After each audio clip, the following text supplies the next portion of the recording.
All right, give me 5 minutes to sow this word into you, but let me pray first. Dear Lord, I thank you for this day and this opportunity to be used as a vessel to let your people know that you are available, able, and ready. Lord, use my voice as your voice to help those who do not understand so they may understand. In the name of Yeshua, amen.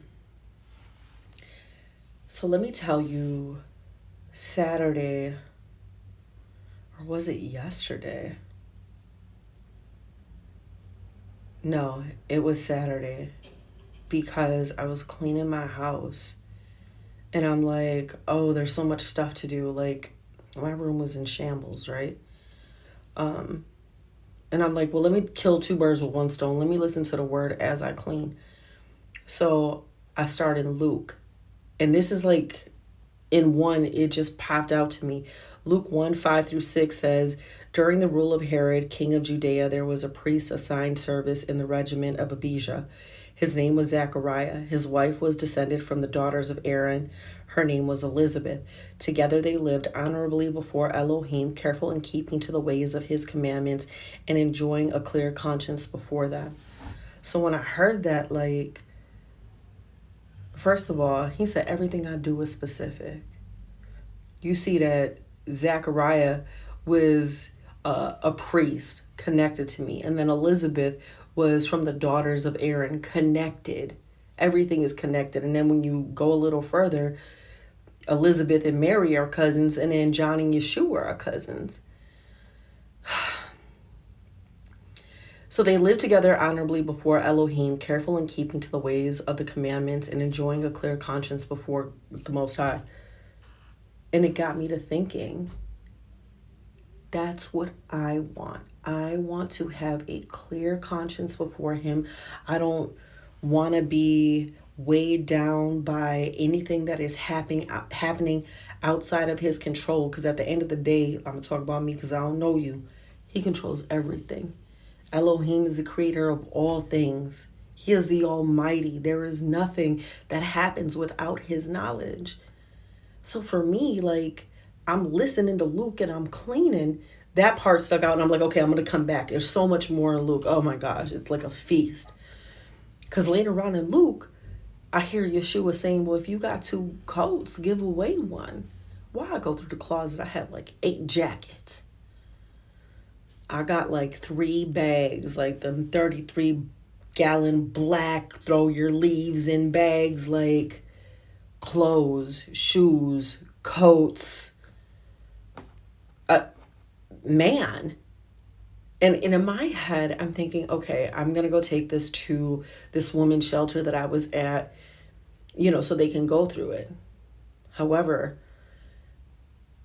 low key, I wanted to give it to one of the ladies that be out here on these corners because they're freezing.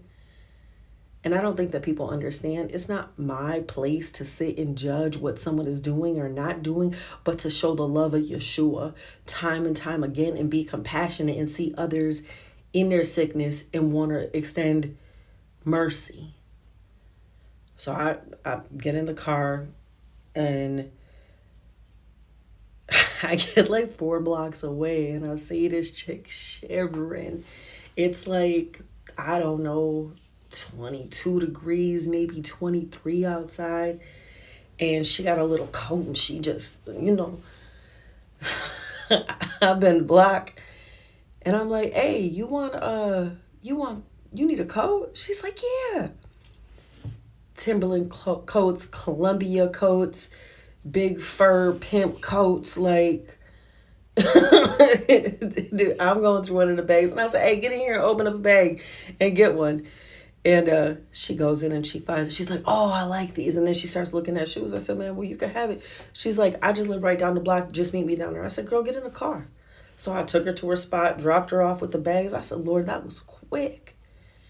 He said, listen, when you're obedient, it's gonna make its way for me to be faithful and hear the cries of somebody else. Listen, it's so important. And then he took me to like just this place in Luke where I'm in complete awe of Yeshua and everything that he does and how he's moving and how he talks to people. So it makes me want to be like him. But listen. Then he said, go to John 3:16 and 17. And it says, for Elohim so loved the world that he gave his only brought forth Son, so that everyone who believes in him should not perish but possess everlasting high. For Elohim did not send his Son into the world to judge the world, but that the world through him might be saved. This is the only way I'm gonna get through. You know what I'm saying? Is with his Son. And I don't think that people really understand that I can't spend eternity with him if I don't know him in the temporary. And this is how I'm seeing it. And listen, he really made me think about what's important to me. And what's important to me is knowing him now while there is time. And these are side notes that I'm reading. It says, we don't even understand time. We have an Elohim who goes beyond time. So the fact that he is giving this opportunity, let me talk about me because I don't know you.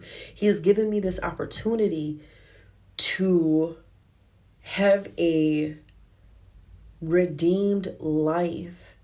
Like, I'm 45 years old. I could be doing whatever I want, right? And making me the God of my life. But listen, that's little g status. I need to be with the I am that is I am, the everything. And Yeshua, he said that everyone who believes in him should not perish but possess everlasting high, which is life. For Elohim did not send his Son into the world to judge the world, but that the world through him might be saved. Even though he got the power to judge me.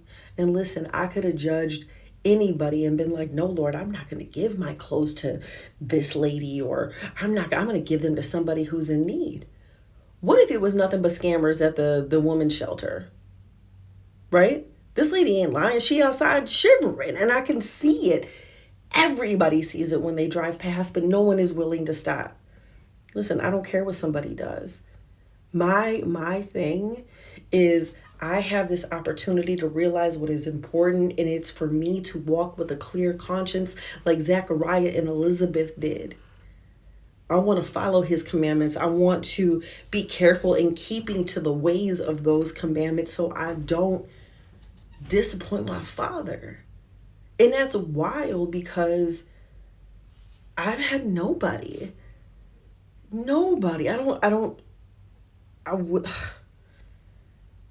There is nobody. I don't even know how to wrap my hair because I've never had nobody teach me how to do my hair. I don't know how to dress because no one's ever taught me how to dress. I was more interested in surviving versus, oh, let me put this with this and let me match this. I didn't have that luxury. I had to be in the mud, and then he pulled me from the mud and said, listen, I created you with a plan and a purpose in mind. Let me show you your worth. And it was Yeshua who did that. That is the most high salvation in the flesh. Not coming to judge me, but coming in the hopes that I might be saved through him, and I am.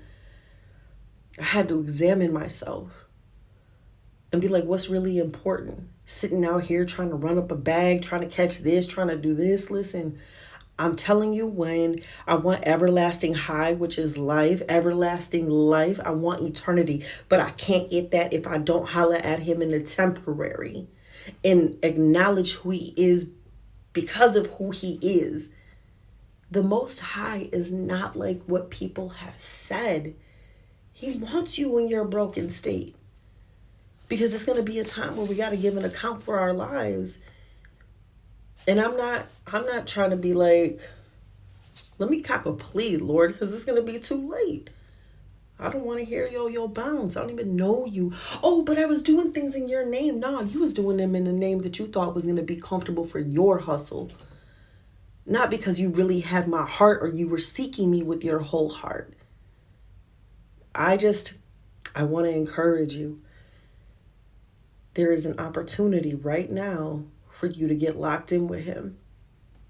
Just holler at him. Listen, it don't matter what anybody else got to say. They weren't there when you went through your worst. Now he's trying to get you to your best. Let's go.